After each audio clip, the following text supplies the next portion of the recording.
All right, welcome everyone to the second panel discussion and Q&A and discussion panel of the day for this year's fall 2020 Literature Department Colloquium about Do the Right Thing. My name is Paul Fileri. I'm a professorial lecturer in cinema studies in the department. I'm sorry that I was not able to be here for the morning panel to be keyed in to any kind of already raised ongoing discussions and issues, even as I did watch the papers, presentations. So this panel this afternoon is called Smashing the City, Geographic, Psychoanalytic, and Critical Approaches to Do the Right Thing. Just briefly, very briefly, introduce those whose presentations you have already watched and heard. Professor David Pike, professor in the department. This paper was New York, Old and New in Spike Lee's Do the Right Thing. Our student participants in the colloquium papers were Char Faust, did a presentation on the inheritance of Spike Lee's Do the Right Thing. She's a senior in the literature department. Alejandro Hirsch Saed, he is an alum of the department and now a first-year PhD student at UC Irvine. And his paper was Breaking the Envelope, an Afro-pessimist approach. And then finally, Jalen Lesly, currently an undergraduate, fourth year, if I'm correct, in the literature department, gave a paper called Exploring, Doing Something, Exploring the Explosive Moments and Moral Frameworks of Do the Right Thing and Merry Christmas, Mr. Lawrence, the Nagisa Oshima film. So we have some questions that have already been posted in our colloquium text by Professor Middens and Professor Pike. I had some thoughts and questions in considering and watching these papers about the film together. But I think this can be at a certain point, a rather free kind of discussion about the presentations and the topics that have been raised.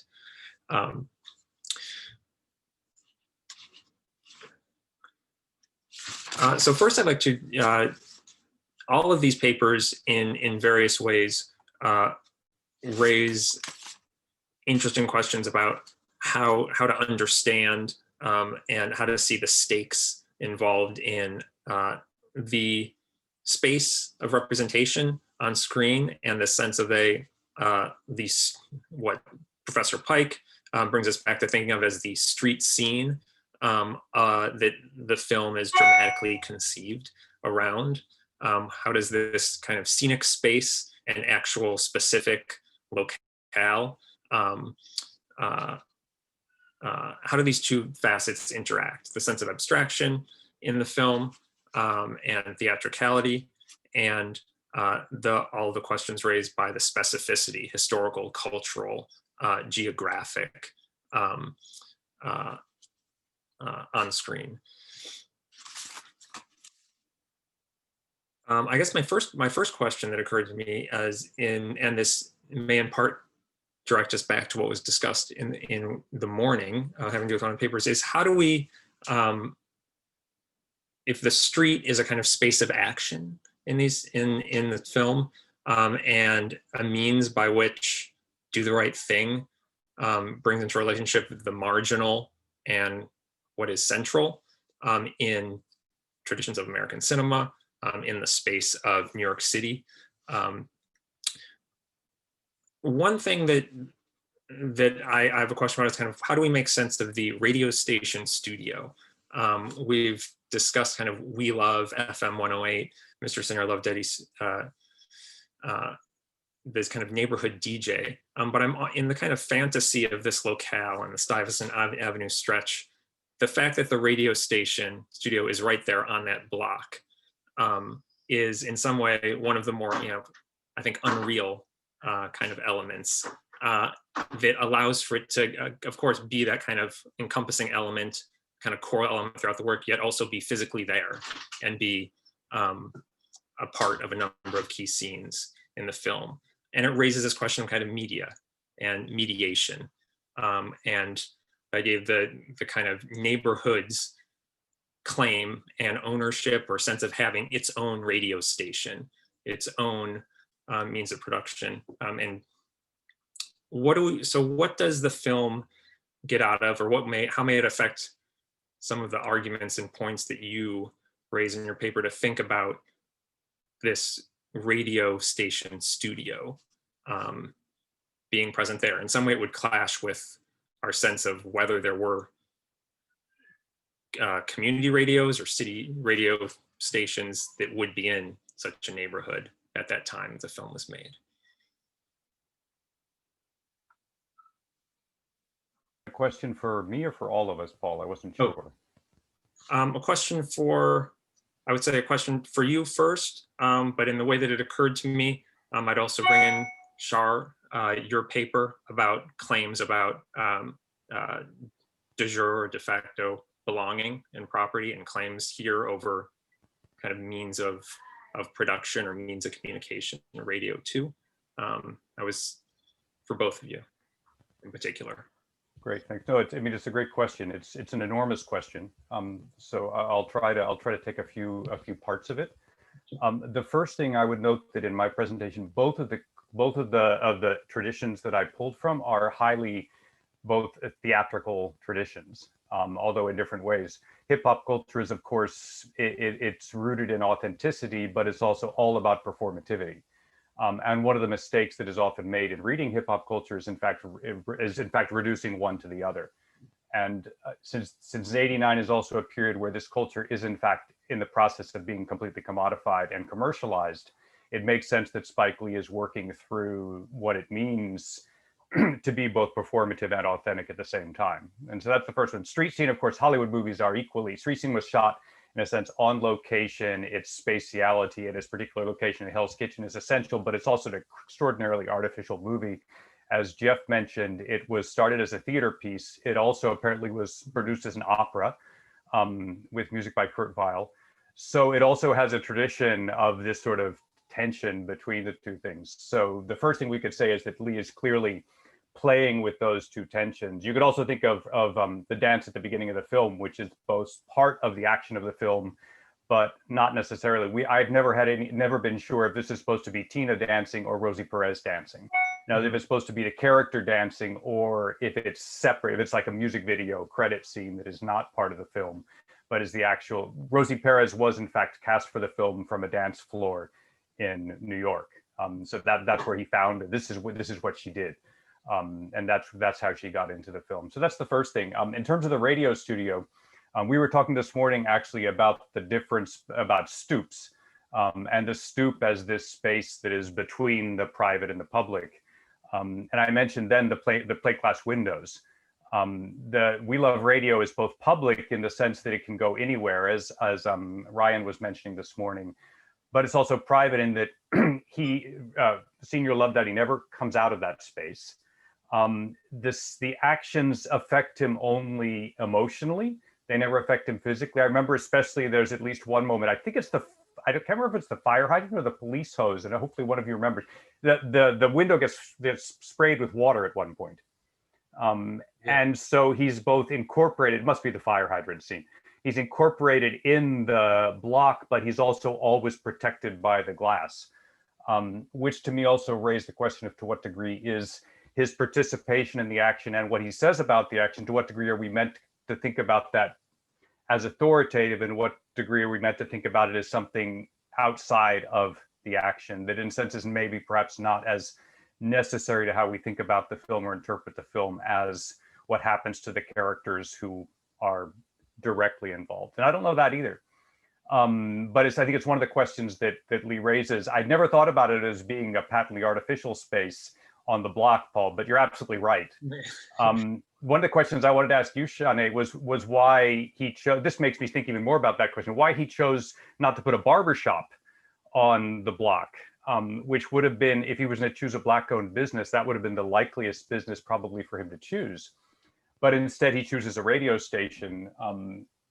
And so it's not that there is no Black-owned business, presumably. I'm assuming it's a Black-owned business, that he never suggested is not. So that, I suppose that's the third thing. I'll stop there. Okay. So I thought that it was pretty ironic or odd, actually, that he didn't include a salon or even a church, right? And so I mentioned that earlier in regard to us briefly discussing location and Professor Mitten's actual piece. So I don't know. I wonder why he didn't give us any specific safe space or locale that was overtly Black owned. I thought that was an interesting feature, because in much of his later work, we do have that, but in this one, it's bereft of that. And it actually reminds me of Alejandro's piece that talks about the opening and closing of the envelope, and that's in the protections that the envelope provides therein, where Mookie is essentially protected by being engrossed in his own world until that is disrupted by the outside environment. So I thought it was kind of different that he didn't include an overtly safe space, but I think that what we see instead is that the African-American characters were seemingly safe within their own community, right? That safety was threatened when entering the Korean store. At least some people thought that, right? The safety was threatened when the police officer came on the block. The safety was threatened when you went past your section and went past the Puerto Rican stoop, right? Where your safety wasn't necessarily threatened, but your dominance may have been threatened in regard to Radio Raheem's interaction with the Puerto Rican gentleman who had his own boombox. So I think that overall, we see a certain level of safety that is represented within internal racial interactions, where we don't have necessarily the physical place to read as a symbol, but we have some relationships to read as safe spaces. But I did think that it was interesting that there was no overt physical structure for that. So.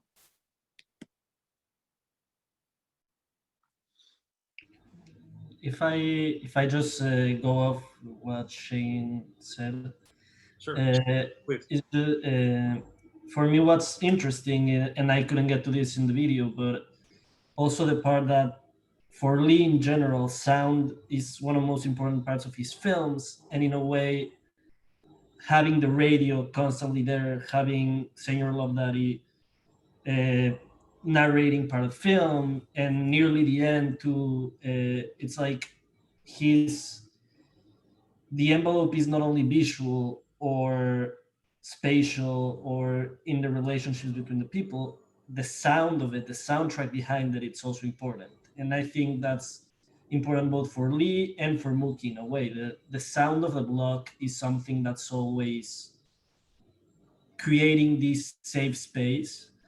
And in a way, that's how the breaking the radio works, because once you don't have the sound being Public Enemy or being Senor Love Daddy, it's when mayhem ensues, is when the riot starts, is when the envelope breaks. So I think it's the role of audio in the film is really interesting, how the radio is just like this constant presence until it's not. I also think, going off of that, like kind of going back to the original question, like how the radio is used as like presentation of news sometimes, and particularly at the end, Mr. Senior Love Daddy says what the mayor's response was to the like destruction and murder of Radio Raheem that happened the night before, and he says like the city of New York like won't allow property destruction, or like won't, something along those lines. Obviously no mention of the murder that occurred, which is sadly unsurprising. But I think that kind of leads back to what I'm arguing in my piece, in that we have Mr. Senior Love Daddy as presenting this ownership of the block and the constantly lording over the block, the action as a narrator, all of that goes into this concept of de facto rights and the de facto rights of all of the Black citizens of this block on the space. But with him announcing the mayor's news, we still have that fact that like the constant reminder that it is not a de jure right. It is not actually in law. But again, because Mr. Senior Love Daddy says it, not the mayor, Spike Lee still privileges that de facto concept, even if it is somewhat like less official.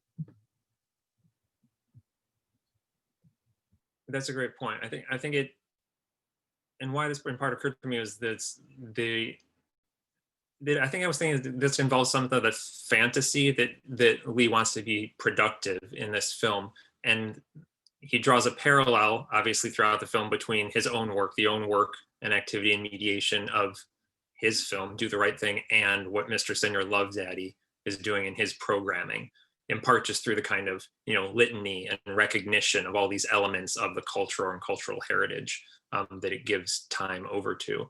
But it also cues us a little bit and tunes us to the kind of battle that there would be in the media, in the public sphere, about the killing and the destruction, the events that happen, like you say at the end. Yet here it keeps us centralized on the community's own kind of voice, their own perspective, rather than bring in multiple kind of media outlets, or so to speak, or means of production. Paul, do you mind if I say a word? No, not at all. Please, please. I just wanted to pick up on a couple of threads that people put out there.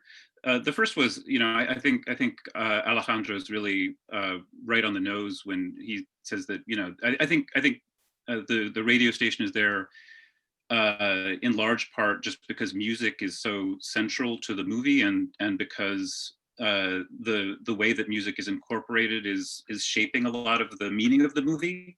Like, the movie famously ends with those two quotations from Martin Luther King and from Malcolm X, but it also begins that way with this dialectic between the use of lift every voice and sing, with the lyrics by James Weldon Johnson that aren't actually used, which is known as the Negro National Anthem, and then that in counterpoint to Fight the Power.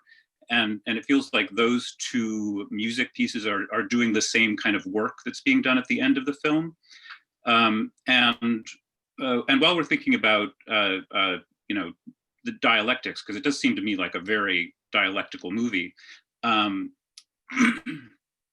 think, Paul, the point you raised about the fantasy of the radio station is really important, because what's interesting to me often about Do the Right Thing is the way that it creates this dialectic between a kind of gritty street realism on the one hand, and then on the other hand this total fantasy space. It seems to me one of the important intertexts in Do the Right Thing is The Wizard of Oz. Oddly enough, it's a movie in which is all about Mookie, people telling Mookie to go home. He finally does get home at the end of the movie, but also, it's using these very unlikely bright colors everywhere in a way that makes the whole space of that block feel like a fantasy space. So, for what it's worth. Yeah.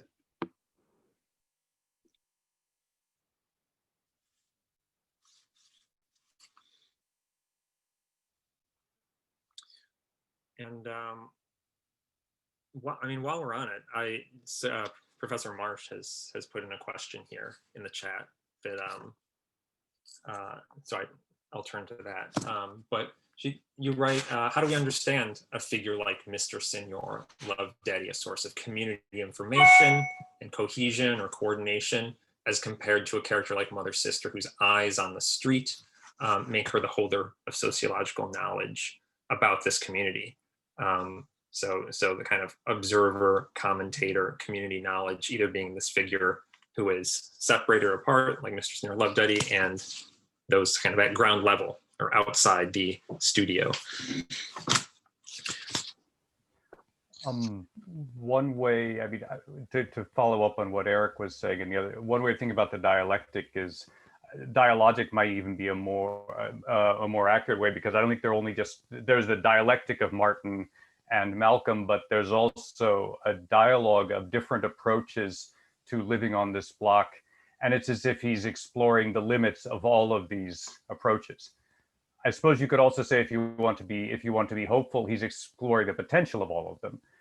I don't think he necessarily means to dismiss Senior Love Daddy or to dismiss Mother Sister, or even perhaps dismiss Buggin' Out, who seems to be the most critically portrayed of all of the different positionalities he explored in the film. But none of them is able to stop what's happening, what happens in the film.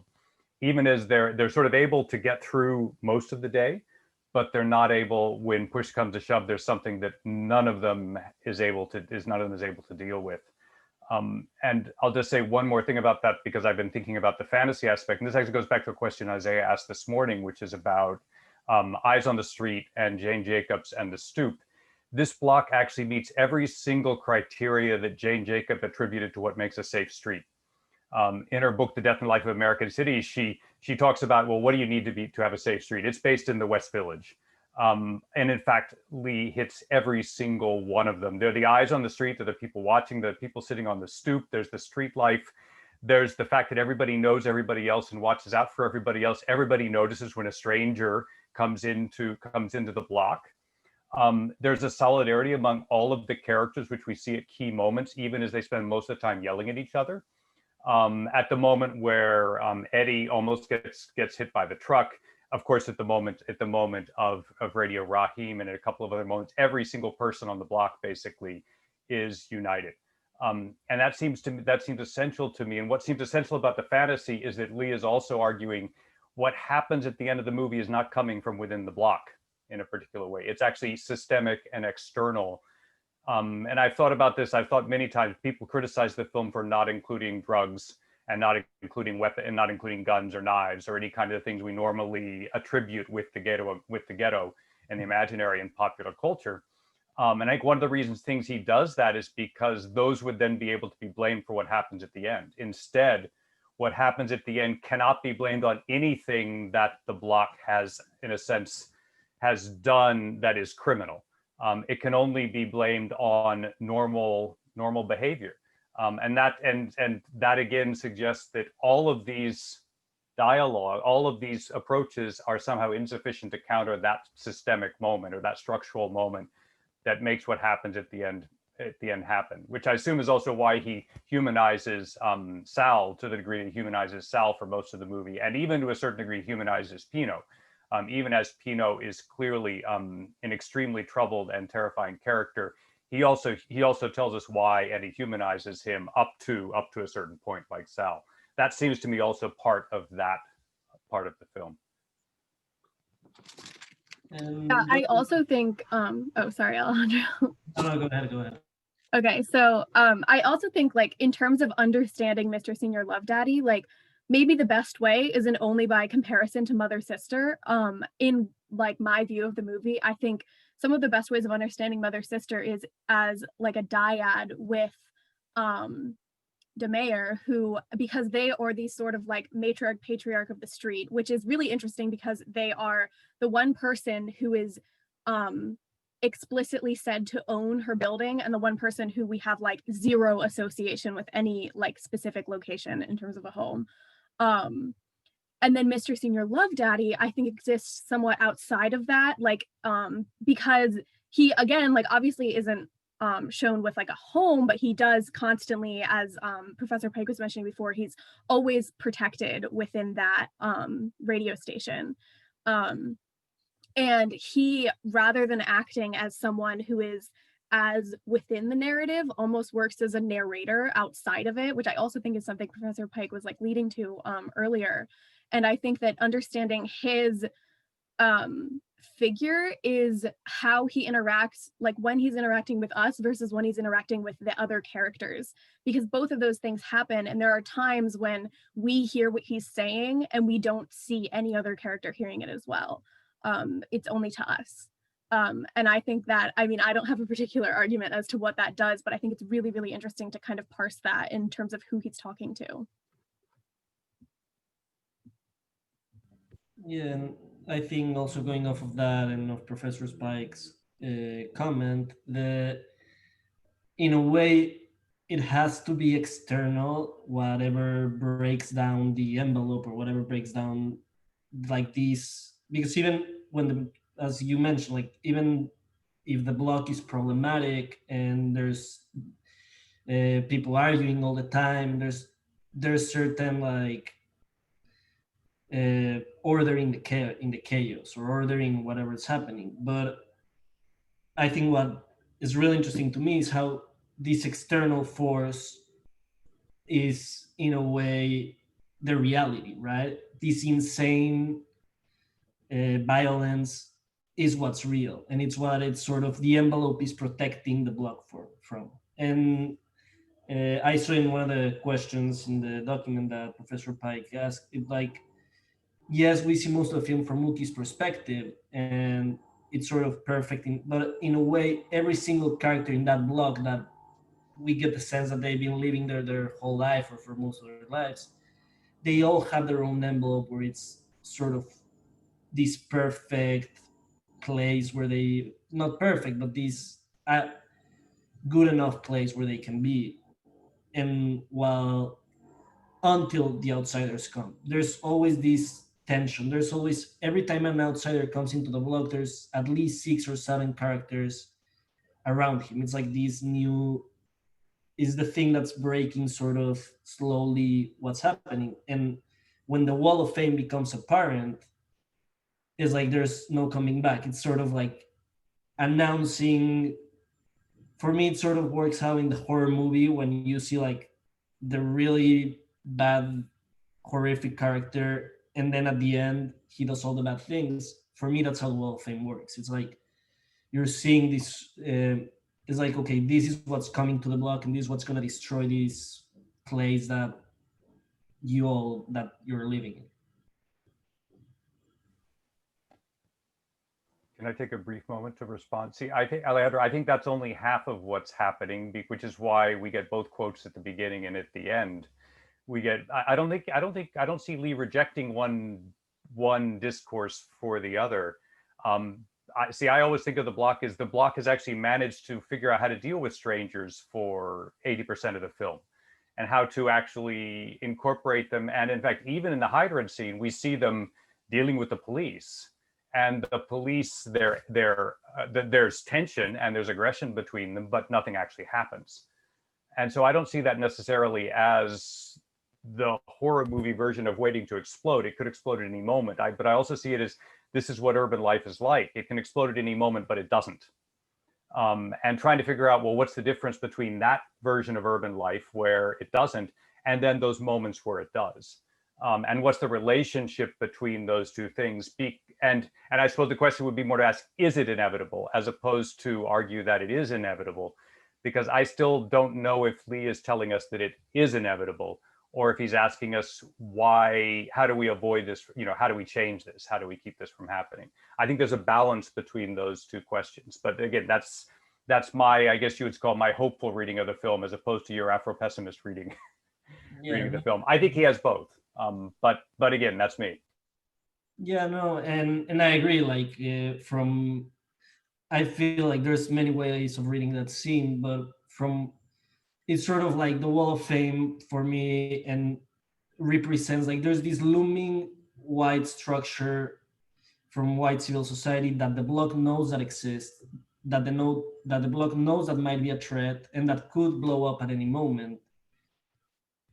And that's in a way why the murder of Radio Rahim is not seen as so surprising as it should be seen, whereas the transgression by Mookie is seen as much more transgressive, because it's sort of like it might break or it might not, but we know that this structure of white civil society is up there ready to come down on us and destroy our space.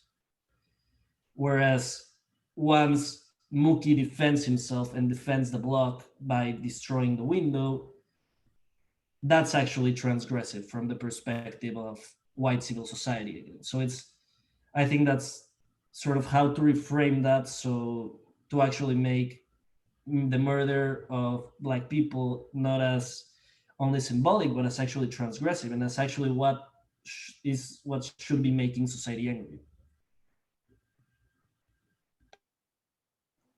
Not to take a step back or anything, but I do want to give an answer to Professor Marsh's question about Mr. Senior Love Daddy and Mother Sister. I don't want to discount the importance of Mr. Senior Love Daddy's voice to the community as a participatory thing. He certainly has an important role in wrapping up the events of the film and really memorializing Radio Rahim at the end. And I think the influence of his voice is important. I think there's also a degree to which his status as a radio host, his involvement with art and with music, and his ownership of his own private and protected space sort of does elevate him and put him at a distance simultaneously from the rest of the community. Whereas when we talk about Mother Sister, despite the fact that she is elevated the first time we see her, and she has that role of sort of eyes looking down on the street and looking down on the community, she does emerge and become directly involved with the events of the film, with some of the conflicts of the film. And she is, at the end of the film, the one who is standing on the street screaming, you know, burn it down. So I think there is a sort of development and emergence from her, not as a character who is strictly observational or passive. And I don't know that I would call Mr. Senior Love Daddy passive either, but I certainly would say that Mother Sister takes it definitely many steps farther in terms of actually being involved with the community in the film. If I can throw in, as to support Jalen's point there, the script, the original script, with which this, you know, we can take only certain things about it because it's, you know, it's not what was actually filmed. But the original script actually says that you would think that Mother Sister would not do this, and yet the situation is such that Mother Sister, the older generation, is as riled up as everything else.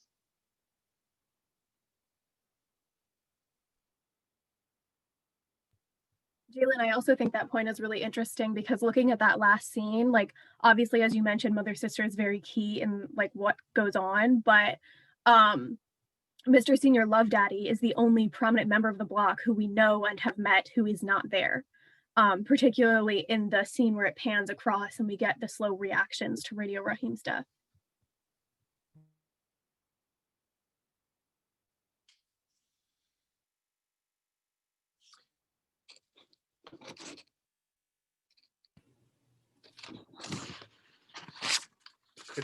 I'd like to try and direct a question also towards you, Jalen, and me, Alejandro, too, since I started with Professor Pike and Char.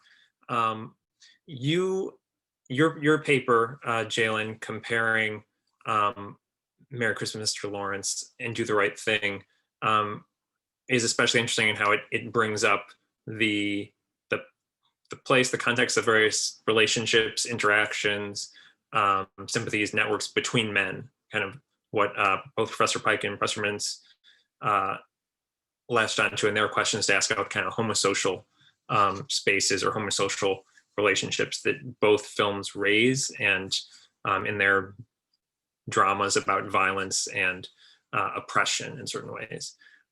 Could you maybe speak a little to that question about how do you see that question of queerness, as you put it, or homosociality in Merry Christmas, Mr. Lawrence? How do you see that in the relationships in Do the Right Thing? Some of the interesting ways that comes up or affects how you analyze that work. And this, I was struck by the kind of this idea about explosiveness, explosions, and this logic of like repression, the violence and aggression that comes out, and how it's bound up in some of those issues about sexuality. So maybe you could just talk a bit more about how that affects what you see in Do the Right Thing. Yeah, of course. I think that while I just spoke to the fact that Mother Sister is not a passive character and is in many ways active, I would say that a lot of the criticisms of Do the Right Thing, that many of the female characters are not frequently active or actionable participants, is a valid one. I think it was Bell Hooks who made the criticism of the Rosie Perez scene in which she is naked and Spike Lee is placing the ice cubes on her, pointing to the fact that she did not want to film that scene, and the reason that you can't see her face during that scene is because she was actually crying while she was filming it. There's a sense of agency of the female actor that is removed not just from the character but from the participant in the actual film from a production standpoint. I will say that, and this is kind of highlighted earlier, I was watching the other participants in the panel's videos, and my roommates were asking me what all the yelling was about, like where it was coming from. And I think it speaks to the fact that even though there isn't a lot of physical violence in Do the Right Thing until the end, it is very much an aggressive film throughout most of it. There's a lot of aggressive male energy in these conflicts with one another. However, I do want to say that I view Do the Right Thing as being a little distinct from Merry Christmas, Mr. Lawrence, in that while I will describe the community as presented in Merry Christmas, Mr. Lawrence as being almost exclusively homosocial in the way that the interactions in that film take place, I want to caution against doing that with Do the Right Thing, because I see the interactions in that movie as being not necessarily homosocial in a way, but I see it more as being familial in a lot of ways, in the sense that this is like an intertwined community in which we've discussed everyone has this sense of solidarity and familiarity with each other. Even just the name of mother sister, of being like this familial matriarchal figure, and also the fact that DeMeyer plays a role as being a patriarchal figure in this film, and we have the interactions between Mookie and his sister. You know, there is a very strong sense of community, familiarity, and solidarity in the way things interact. And I talk about in my paper in the way that these explosive moments are sort of an outpouring of emotion that is repressed throughout the rest of the film. In Merry Christmas, Mr. Lawrence, I talk about how it is this homosocial feeling that is disallowed. But in Do the Right Thing, I think it's a sort of familial and community love, because, you know, Bugging Out wants to put black faces on the wall. He wants to show love for their community, which is being repressed in this space that exists within their community. And it's that sort of sense of familial and community love that is being repressed.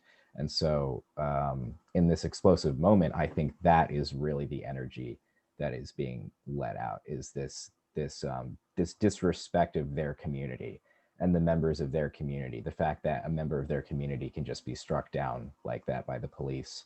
There's this disregard of the people in their community as being people. And so I think it's that that familial love more than necessarily a homosocial one in Do the Right Thing. Not that there isn't that sort of energy present, but I want to sort of caution against viewing it really as the sole look at those interactions as you might in Merry Christmas, Mr. Lawrence. I just want to point out, and before I let everyone else speak, but listening to your presentation made me think of some moments in Do the Right Thing that you didn't mention yourself, but that could shed light upon, which is, for example, how Mookie in his tete-a-tete with Pino kind of taunts him or gets under his skin by saying, I think that you actually, the athletes that he's going on about, you love them. He's talking about them as exceptional figures, and he kind of taunts him in part kind of with a sexual undercurrent, and which leads to them both saying fuck you to each other. And that cues the famous kind of montage of bigoted slurs and pejoratives, all performed, acted out by men. It's been read over the years by people like Ed Guerrero or Todd McGowan, where they kind of put in question this thing about, is this kind of the repressed thoughts being aired, spoken aloud, some way off to the side of the narrative, or is it kind of this masculine aggressive relishing and performing this bigotry that you can't really read psychoanalytically as kind of violence or aggression that's repressed and returning in some form throughout the film? Just some of those dynamics are ones that your presentation really and reading it alongside all the papers on this panel brought out as interesting questions. If I can try to get a little bit at that, I think what the use of language in the film and the use of all these prerogatives, and it's not only the fact that it's sort of the unconscious bias or whatever people are thinking and are not saying until that moment, but it's also it's again what this structure of white civil society has set upon the block, has set upon by making sure that there's this divide, that there are all these terms to make the other feel lesser. It immediately puts them in a position of in a subject position of subjects, of being under, or in Afro-pessimist terms of the slave, that according to Frank Wilderson is like we still continue, it's still slavery, it's only that it's enforced by the police, and it's the same, I mean, it's a different form of slavery, but it's practically you're taking away agency, and you're taking away, and you're giving all these terms and all this strength to how you can sort of denigrate other people. And therefore it does create this matrix of violence where by the point Radio Rahim is murdered, from the perspective of white civil society, Black life doesn't matter, right? But I think the role that language plays is super relevant, because as long as, for example, it's actually pointed out in the film, as long as they're buying pizza from Sal, they're nice people. But as soon as Radio Rahim walks in with the radio, he starts calling them the N-word, and he starts acting in this manner of, I've been hiding all this anger and all this, and my position as a white person allows me to attack you in that way. And it's my moment to demonstrate my subject position over your position, my object position over your subject position. So it's, in a psychoanalytical way, it's sort of a constant reinstatement of what white civil society is trying to do, but until the envelope breaks, it's when we actually see it visually, and because we're like hearing it and we get glimpses of it, but you finally see it after the violence and after all the.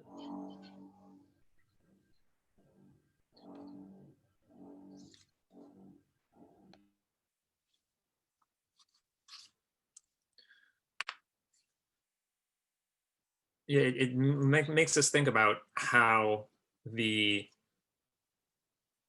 interpret what's happening in the film and how it interprets the world in terms of what kind of conflicts, the conflicts in their ongoingness and the normality of them versus when they, in the language of question, come to the surface or at those moments of explosion or violence, and the way that those are related and not simply diametrically opposed in some fashion.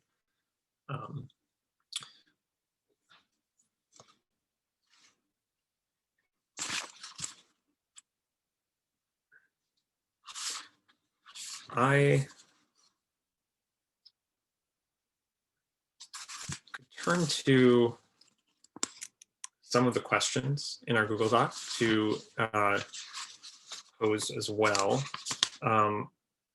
Sarah, you write though, right here, right now, in relation to violence, what does the introduction of weapons matter in each film? Oshima's film, Merry Christmas, Mr. Lawrence, and Do the Right Thing. Jalen, do you? Yeah, I found this to be a very interesting question, actually, specifically because we brought up before that there are really there's no inclusions of firearms in Do the Right Thing at all, or any really traditional weapons until the use of the police baton. In the brass knuckles aren't even a weapon. Yeah, the brass knuckles are not used as a weapon, really, even if they are included in the film. The only really instance of something being used as a weapon is the trash can, and that's not even used as a weapon against a person, rather against a piece of property. And so really the only instance is when Radio Rahim is killed. And also the baseball bat. yes, also used in against a piece of property rather than a person. But in contrast, weapons appear pretty prevalently throughout Merry Christmas, Mr. Lawrence, and are actually pretty much the source of the conflict and the tension throughout the entire film. We open with an attempted act of harakiri. There immediately is this dialogue of using weapons not only against another person, but against oneself. And there's also the act of sexual assault, which has taken place before we actually watch the film, which introduces this narrative in which the katana is representative also of a phallic object in a way, especially in the way that Yonoi wields it throughout the film. And it's interesting because Yonoi wields the katana but doesn't actually harm anyone with it over the course of the film. His goal is to convince the British officers to give up any soldiers who possibly have knowledge in weapons manufacturing in order to use them to aid the Japanese. And so there is that desire for weapons that he has throughout the film, but he never actually uses one himself. He sort of threatens to do it several times. We see him practicing using the katana. And then at the end of the film, when David Bowie's character kisses him, he sort of raises the sword above his head as though he's going to strike Celliers down, but can't do it. And so there's this sort of dialogue between weapons as like this masculine, violent thing that are sort of held above as a threat, but also which are never really used throughout the course of the movie. And I'm not sure. I'd like to hear what you all have to say about that, if possible.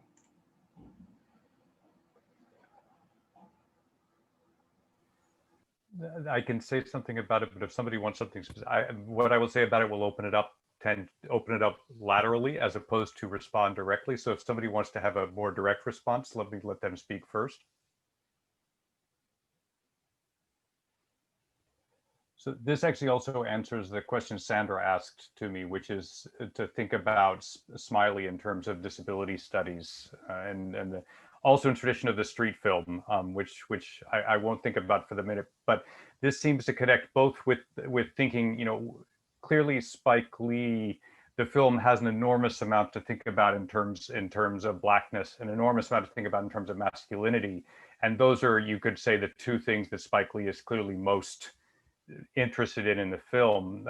The way I think about the question is, to what degree is it also open to a more intersectional approach? They would think about queerness, they would think about disability studies, they would think about, as Jeff talked about last week, Latinidad and the Puerto Rican characters, or Tina's character. To what degree is, and of course, gender studies. I mean, to what degree is the film open to those, and how would we sort of start approaching it without, of course, simply sidestepping what clearly is the central reason for being of the film? How can we bring those concerns to bear on the film, while also keeping into mind the centrality of sort of the spine of the film, which is very much about Blackness. And I don't know if anybody else has thoughts about that. And I don't know, Sandra, if you wanted to add anything to that in terms of thinking about Smiley in particular, which was your original question. But that seems like an open question for me in terms of thinking about it, especially also, I mean, those are also, you could say, the things that date the film in ways that, in some ways, of course, it has not dated at all, as we say over and over again. Those are the things I just mentioned, are the ways in which it does feel of its time. And things that now we would probably approach differently. And I expect if Spike Lee were going to make the film, he would probably approach those differently as well.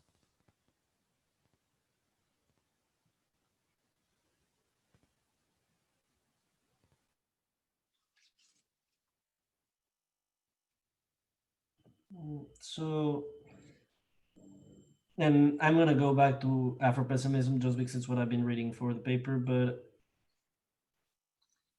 I feel like the film, while it does touch on like the Latino characters, the Korean characters, the characters that are not white or black, it's sort of this, I feel like it has in a way, a clear binary that yes, we're gonna have the representation of different people, or even the disability studies with Smiley, but it's like not necessarily, it's open for reading, but it's not necessarily exploring it deeply in the film. For example, I feel the battle between Radio Rahim and one of the Puerto Rican characters with the radios, when the Puerto Rican character like raises the volume, and then Radio Rahim raises the volume, and the other guy is just like, okay, it's like you win. It's sort of, I feel in a way it's also the reclaiming of the block constantly. It's like, even though they know it's their block,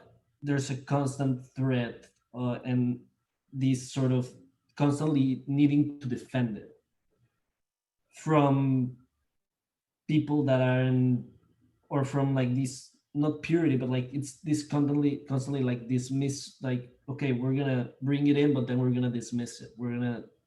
This is what we're talking about. It's about these interactions between the pizzeria, which represents white civil society, and the Black characters in the film, especially the young Black characters in the film. So I think that's sort of, that I feel the movie touches on a lot of things, but at the end of the day, it's sort of again about this binary of white civil society repressing the Black people and the Black people in the block. So Alejandro, I want to go back to sort of to revisit the argument I was making before, because I think that argument's present in the film, but I think there's also a counter argument, which is those Puerto Ricans, it's their block too. And their presence on the block is never questioned at any point in the film, as far as I can tell. And to me, that battle is not a question over possession of the block, it's a question of a certain way of how do two sets of noise coexist in the same space that they share. So it's a social question to me, but it's not necessarily an either or question, the same way as the two genders the film shows coexist on the block. Smiley is part of the block, even though Smiley is also other to the other characters. And of course, Radio Rahim is also, in some ways, he's marginal. Psychologically, he's marginal. He doesn't interact. The only person he talks to that I can remember, that I can recall, he talks to Buganout and he talks to Mookie. And if I remember, and of course the Koreans and Sal, if you call that part talking. So I think there's another discourse that suggests, yeah, all the Mother Sister lives on the block too. Mother Sister probably has her own way of thinking about all of this noise and thinking about what is going on. And she said, "This is my building." She doesn't necessarily, "This is my block." So I think it's more than just the two versions. I think that it's just two, the black and white. I think it is more complicated than that. It's simple. It's as simple as that, but it's also more complicated than that because there are different social allegories happening at the same time that he's trying to deal with. Otherwise, he would have told us a much simpler story, I suppose might be another way of thinking about it. He complicates the story enough, which is why all those other approaches are there. He complicates it enough that I think he doesn't allow us simply to settle down into that, even though he proposes that as one possibility. In some ways, that's Buganout's perspective in the film, more than, and perhaps Mookie's. I don't know if you could really put that perspective specifically on all of the other characters. Again, that's how I'm thinking about the film. I think of it as more dialogic than that. And I'd love to hear thoughts on what David brings up, especially about the question of Smiley, because the character of Smiley is one that always comes up every time I teach this course. What are ways that we can start making sense of it as not just as an archaic or more problematic now than it was back then question. The character of Smiley, is not just there as in a realist sense to present another kind of axis of social difference in this ensemble. Clearly, he, in some way, I always start by thinking of he's another kind of figure in some way that Lee plays with for what his film is doing, because this kind of storefront preacher figure is the one who first shows the images of Malcolm X and King to everyone in the film. And in a certain way, that's what this film is kind of putting there, confronting you with insistently over and over. But yeah, how do we make sense of Smiley's character and with the insights of disability studies? Yeah, can I invite Sandra to come in also onto this, because you have some anecdotes which are really, we've been sort of chatting in the background about some of these, which are in its own particular his own role within disability studies and what's happening with Roger Guevara Smith, I think are relevant to bring in here. Sure. Well, I'll just speak really briefly to say that he's it's interesting that given there's kind of contradicting anecdotes, but it seems clear that he was certainly not a prominent presence in Spike Lee's original script, if he was even gestured to at all. And then of course the actor brought a great deal of improvisation to conceptualizing that he would specifically be disabled, which in a movie that is so much about authenticity and representation, it's a decision of the times, but this is not actually an actor who has that disability. But he very quickly becomes a key figure. I mean, he's what is used at one point to play out the differences between Sal and Pino, right? Pino chases him out onto the street and is ready to be aggressive. Sal says, lay off. He is another character who moves around without a clear sense of being attached to a place. He's the one who presents the Malcolm X and Martin Luther King images. And he, of course, is the one who throws the match. And I just wonder, I feel like when I encounter discussions of this movie, there's so much discussion of Mookie's decision to throw the can, but the throwing of the match is just as important. And there's nothing about this character to indicate that he doesn't have moral reasoning or an understanding of responsibility or right and wrong. And I wonder if we don't talk about his decision as a member of the community as much as we do some of the other characters, in part because there is almost that wall of performative disability. And so that's, so we kind of back away from further dissection. And I'm sure Jeff is probably chiming in with some stuff in the chat too, but you can also find a great deleted scene online in which he attempts to give Jade a grapefruit that he tells her is the world. And she says, where did you get this from? And he says, Korea, meaning the store down the block.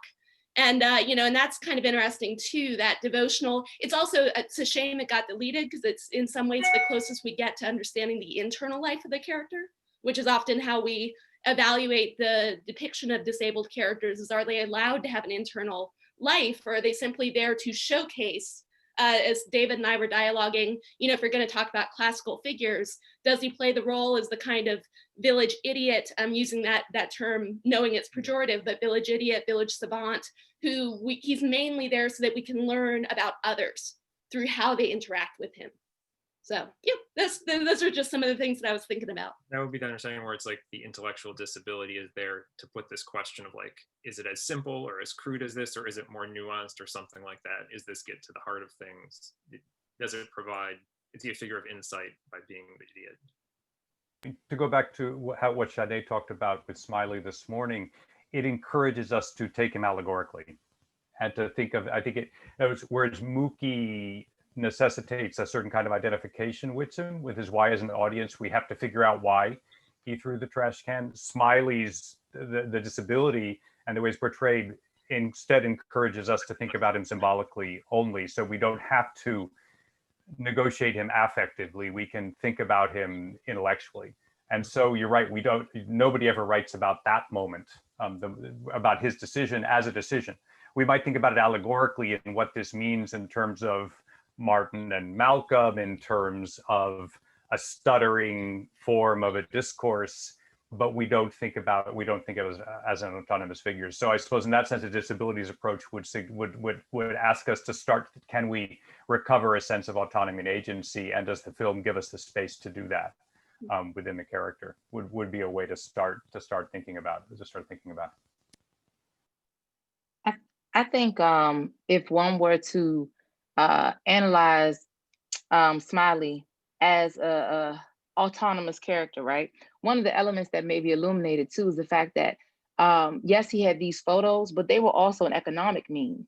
Mookie pays him for these photos that he has, right? And so he's not just bystander within our Bed-Stuy neighborhood that we're invited into through the film. He's actually an active participant in many ways with that economic piece, and then with throwing the match. So I think he's often, relegated, like Dr. Pike said, to an allegorical figure and just pushed to the margin. But I think that he's definitely part, a huge part and character of the film, and when one analyzes the film, that he should be paid attention to. So.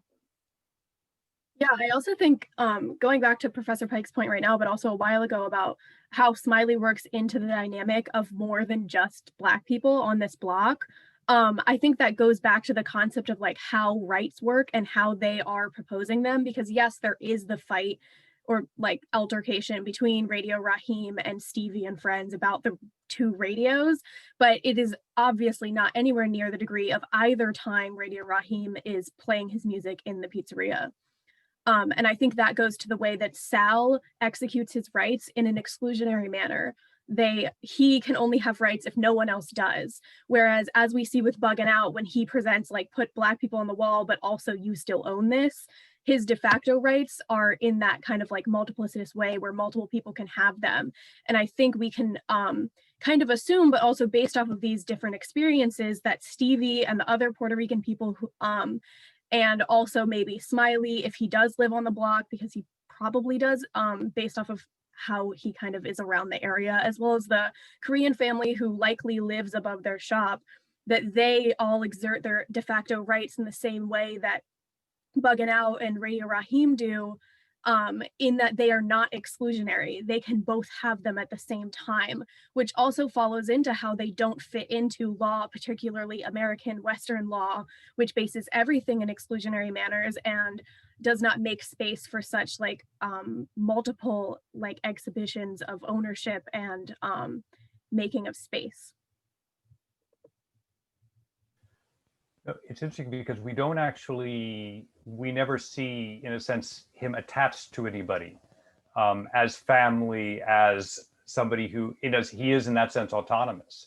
I've always identified him with the church, which is where he's introduced, and because of the shirt he wears buttoned up to the top, which strikes me as a church outfit, and a particularly conservative. So clearly there's somebody who is there seems to be somebody who is giving him, I don't know, we don't know where the photographs come from.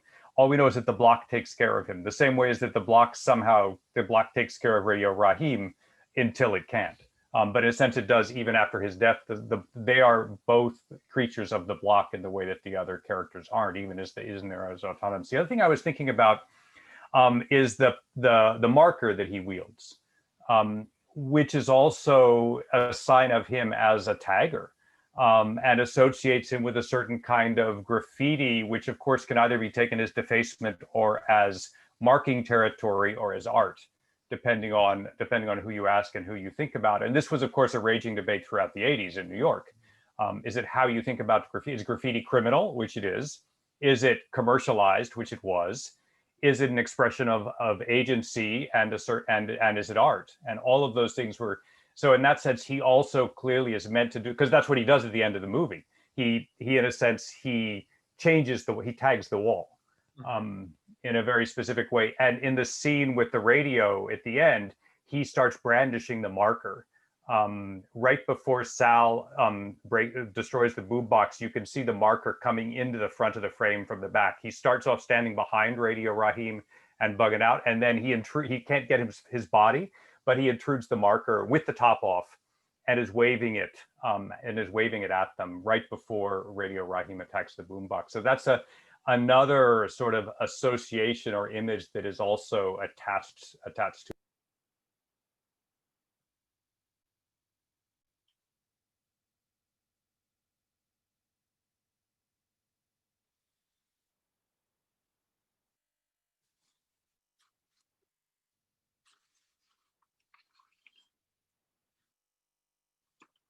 Did anyone here have further thoughts along those lines? And we see Smiley when he joins, to this question of him as being an autonomous agent, we see him joining with Buggin' Out for their action in one scene previous or a few scenes before the final confrontation there. He kind of joins the band of three. It makes me want to go back and rewatch that scene and see how the film marks that kind of belonging of him with the group or not. You know, I keep coming back to and I apologize for coming back to the script that doesn't even count because it's not actually there. It reflects nothing about the film itself. Although it was published as a big tie-in when the film came out, though, right? Yeah, Like, but this is not that script, the one that I found online, because there was a huge book that, like, actually, I think I had to, the one film class I took as an undergraduate, that was the one book like that we actually had to purchase. Was Uplift the Race.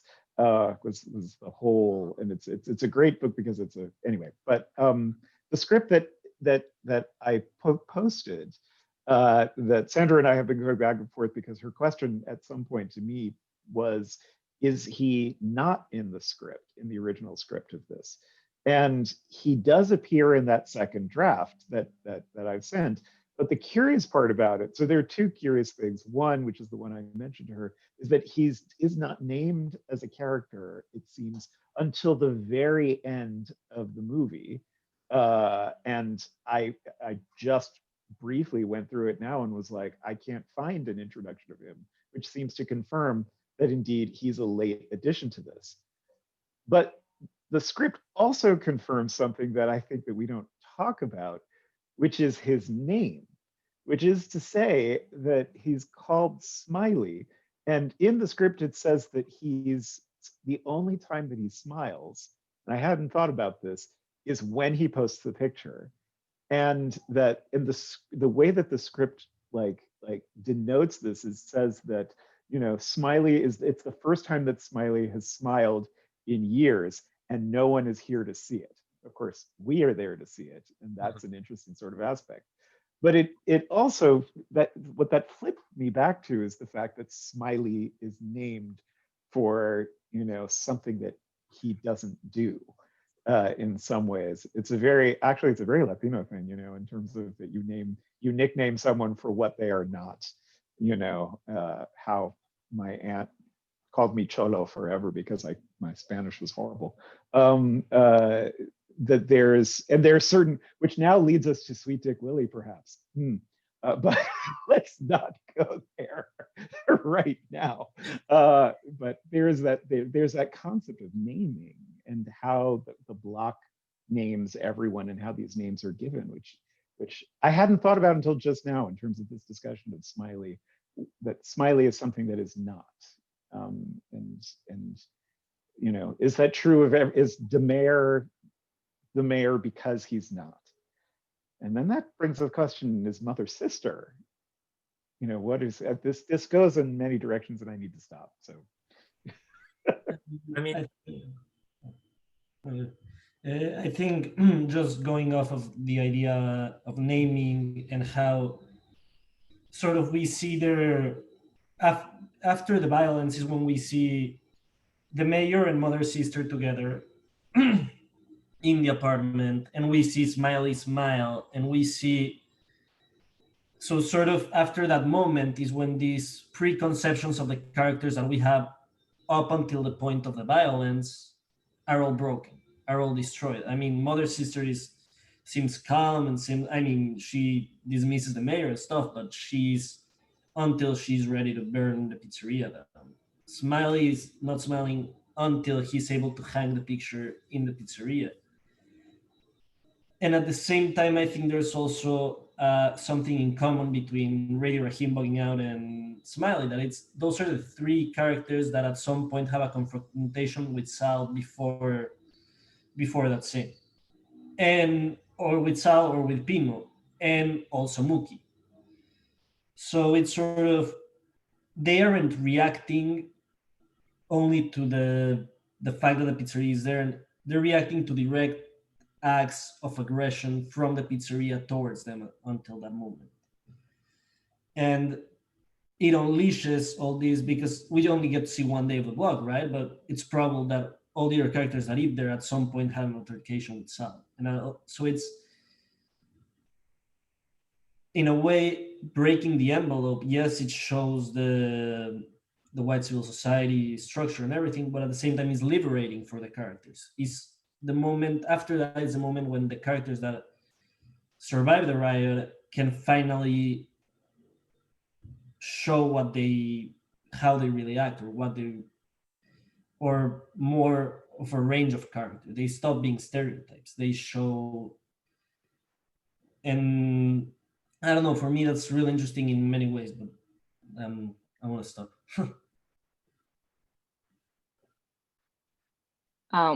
With what you just end of your comment, Alejandro, made me think.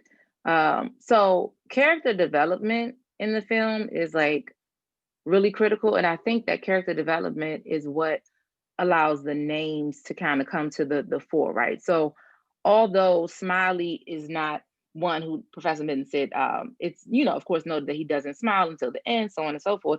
But I think to a certain extent, he may even provide a certain level of happiness, benevolence amidst all of this mess or chaos that's in the community, right? By him not having these associations with the family or what have you, he's one of the only characters that we get to see free from other imposing elements, right? I think in the case of the mayor, of course, we know he's not an actual mayor, right? But in saving a child, in speaking to everybody on the block, and commenting on Mother Sister's hair as she's having her hairstyle or comb, I think that he's doing some of the things that we see mayors do in reference to being engaged with the community.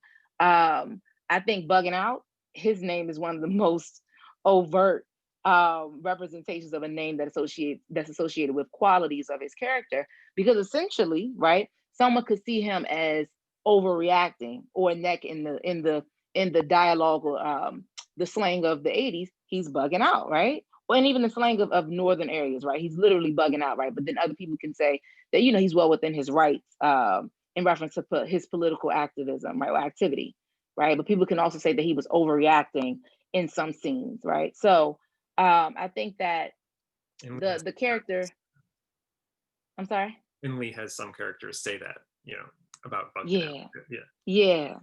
Yeah. And so I think we, through nicknames in particular, and Mother Sister, her characterization as an elder and yet an equal, right, in some regard to the other people that occupy the block, right? We don't know that anybody lives in her unit or her brownstone under her tutelage, right? So it's not like she's a imposing maternal figure or matriarchal figure. So I think throughout the course of the film, we actually get these different glimpses through character development where the names come to represent certain qualities, specifically in nicknames. Because Sal's name doesn't tell us much about him. Pino's name doesn't tell us much about him. But nicknames have a certain propensity, especially with the three men who serve as their own chorus on the corner. So Willie, for instance, we don't know whether what he says is true or not, but we do come to know that certain levels of his snide and snarky reactions can categorize him in certain ways that people would associate with his middle name, right? So I think the nicknames particularly come to manifest certain qualities or represent certain qualities.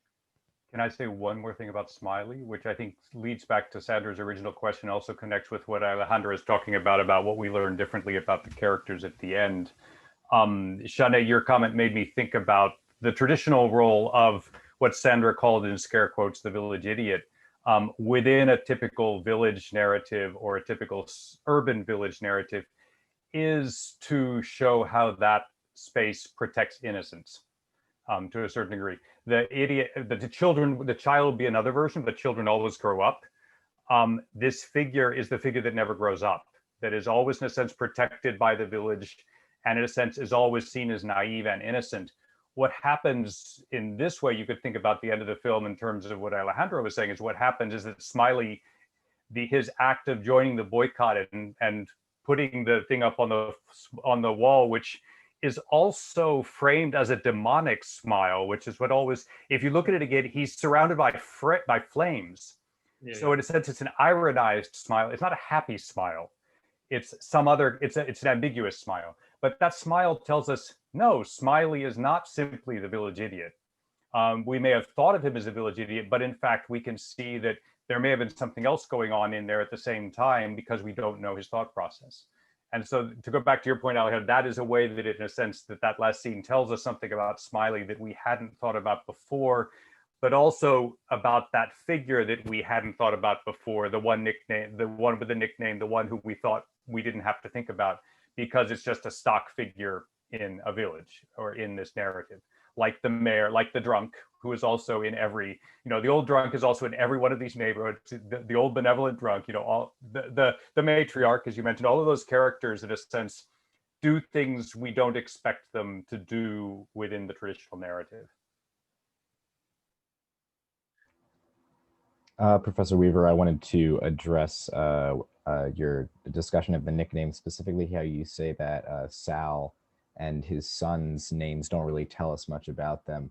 But I think that they do in a way, because I think that the nicknames are also an indicator of community involvement. They receive their nicknames because of certain characteristics that they have, because they are known. Someone had to give those nicknames onto them because they knew them well enough to describe them in that way. And I think the fact that Sal does not have a nickname, Pino does not have a nickname, they don't have nicknames because they're not involved in the community, despite the fact that they are part of the community. They live there. They are not really active participants in the same regard. Yeah, something that's interesting on that point. Well, first of all, Pino and Sal both are nicknames. Pino's a nickname for Giuseppe and Sal's a nickname for Salvatore. And yes, we can assume that, but it's not as much of a given nickname like Buggin' Out, which is clearly completely unrelated from whatever Buggin' Out's like a name given to him by his parents is. But I also think it's interesting that we see Sal and his family using nicknames as well as the Black residents of the block, because we see them both using this sort of given name or chosen name rather than something that's assigned to you. And yet, if you take that further, it could be moving into this argument that I have of property rights and how a lot of the obviously the Black characters have named themselves and also given themselves rights, whereas Sal has taken rights in a more official stance, and yet he still accepts this concept of naming. He calls Mookie Mookie. He says he calls his sons his nicknames that he probably gave them. So it's interesting where this concept of unofficial legitimacy ends for him.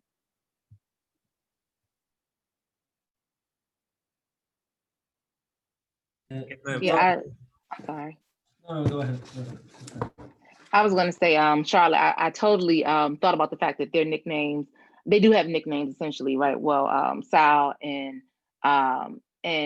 Pino, yeah, in reference to being shortened versions of their names. But like you said, they are not given community names in the way that many nicknames do function in several cultures, and especially Professor Mittens highlighted that with a name he said that his aunt called him, right?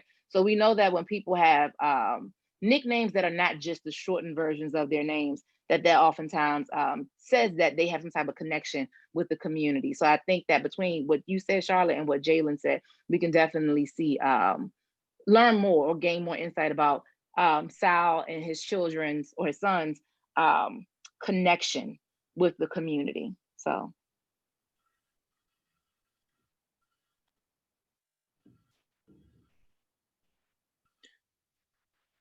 I wanted to mention too that just all the names, the nicknames, shortened names, all of that kind of in the verbal texture, linguistic texture of the film, all of those names of the characters are set against just the whole profusion of specific proper names and litanies of names and contemporary and historical references that we get throughout, and the importance of naming in that sense.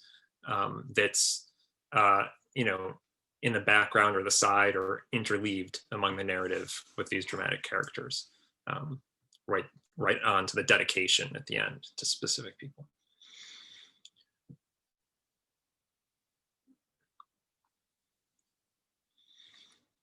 Spaghetti Chillins, really, for Giancarlo Esposito's character. I was also just thinking about the names also slip at certain points into insults and into racial slurs also, and I don't think there's a clear boundary when one stops and the other starts, except I suppose the degree to which the person embraces the nickname as opposed to it being wielded at them. I'm especially speaking of the Korean grocers, who I think are never actually, I don't know if they're ever called by their actual names, but they're called mostly by a variety of slurs. And I can't remember if they're ever called. I assume he identifies them in the script, which you probably have there, Jeff. But I don't know if I don't think anybody ever even thinks about what their actual names are, or thinks to refer to them that way. Yeah, that's really interesting. On that note, Clifton is also not named in the movie. You only see his name in the script, which Jeff and I were talking about recently. But he is also someone who's seen as like somewhat outside of the block, despite having like a vested interest in it and living there. You know what's the fascinating thing about Clifton is that not only is he only named in the script, he is named in the opening credits crawl. He's the only person, you know, that's given John Savage as Clifton. And it's like, you know, we have to put that there because otherwise we really have no name for him. Like no one calls him anything because no one knows anything about him. We know Sal, we know Vito, but that white guy, we don't know anything about. And it's like, you need to have him. I've always been curious about that because it's like, John Savage is not that big of an actor. It's not like he was the best known actor at the time this film came out. Was he? Yes. Hair had come out. Hair. What was Hair, Eric? Late 1979. Which was, I think, his most popular. Probably where he. No, he also had a big role in The Deer Hunter. That's right. Oh, yeah. So he was actually believe it or not, he was better known than any of the actors that are now household names to most of you folks watching this film. I feel very silly for not only one with that. name recognition. Yeah. How things change. He really steals the show. And going off that, I think naming also plays a part in the vulnerability towards violence at the end of the day, because the fact that many of these characters don't even get to choose their names, and and I think that also goes off the idea of ownership, that if you're not even, I mean, nobody chooses their own name, but like you respect your own name, or you like, if you're getting named by someone else, in not all cases, I'm not saying but in cases where it almost slides into derogatory terms, into these kind of things, it creates an open vulnerability that makes violence much more gratuitous, much more easy to understand and accept. And in a way, that's what creates the symbolic violence that, like, we see it as symbolic violence when it's against the Black people in the film, whereas when it's against the pizzeria or against property rights, it's transgressive, right? So it's, if you don't even own your own name or have the ownership behind your name, then you can defend yourself against this violence coming from outside. Whereas if you have a name, like it's Sal's famous pizzeria, right? An attack on that property is a direct attack on Sal. Whereas an attack that murders Radio Rahim at the end of the day is just seen as something symbolic, which I think, I don't know if Char or David have something to say on that. Mm-hmm. Well, and thinking of Char's paper, yeah, as she's already suggested, it's the name is there in bringing together identity and inheritance or possession, as she, in an inherited.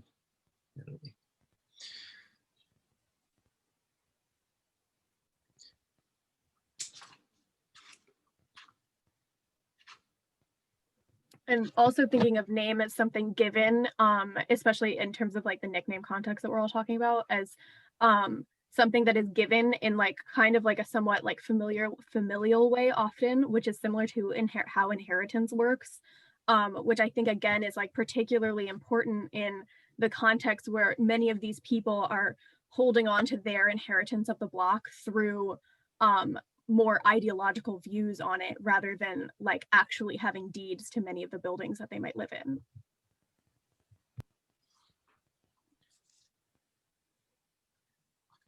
And I don't know if you mentioned in your presentation, Char, but this other question with property and property rights is insurance. The insurance that you can get on the store also comes up as another, material way that we can talk about ownership, renting, and so forth.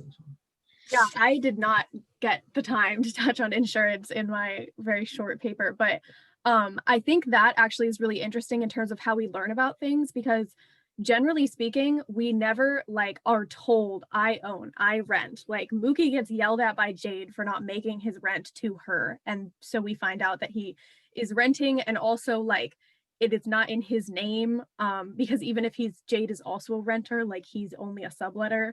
Also, as Jeff mentioned, I think in the doc, mother sister, you find out that she owns her place because she says that she doesn't like her tenant. And you also, I think, can assume that Sal owns his place because he doesn't talk, like he talks about how he owns this, but a lot of times like he's gesturing at like the pizza or something where it's kind of non-specific. But then he and Mookie have that conversation about insurance and how he obviously wouldn't get much insurance payout if he didn't actually own it.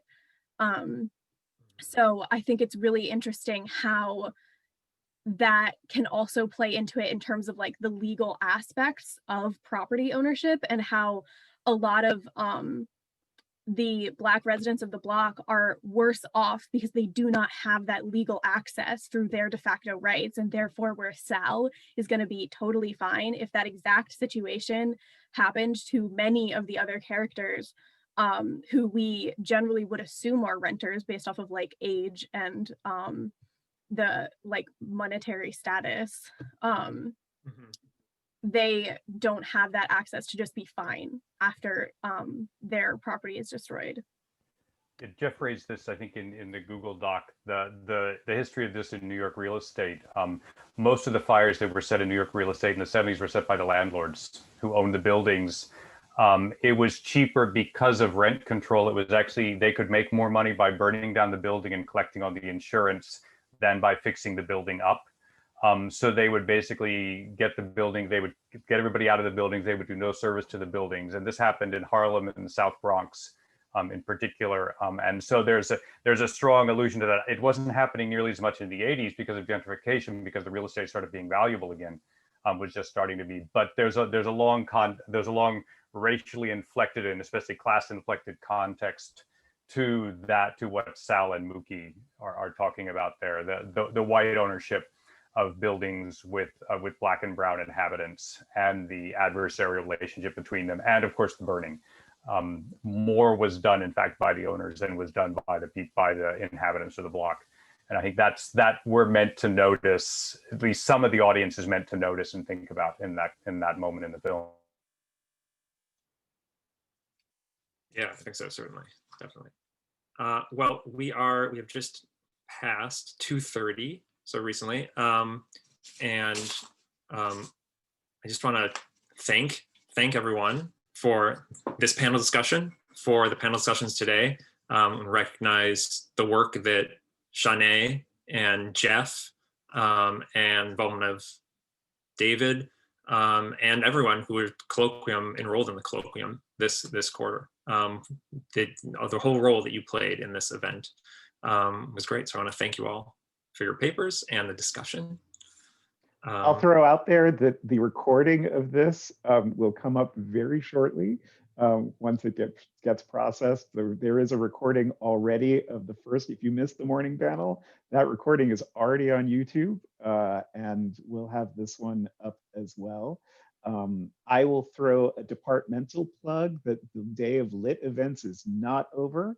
Monica Suk, the poet, is and former AU alum, and AU alum, is speaking tonight at 7 p.m.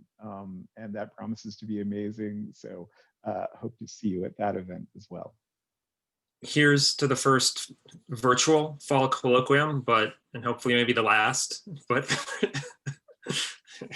I expect to be back in the lounge next time. We could have had pizza. Like pizza would have been the most appropriate thing for flavored with extra cheese, because we do pay the $2 at the literature department. Thanks, everybody. Thank you, everyone. Thank you. I'm stopping the recording.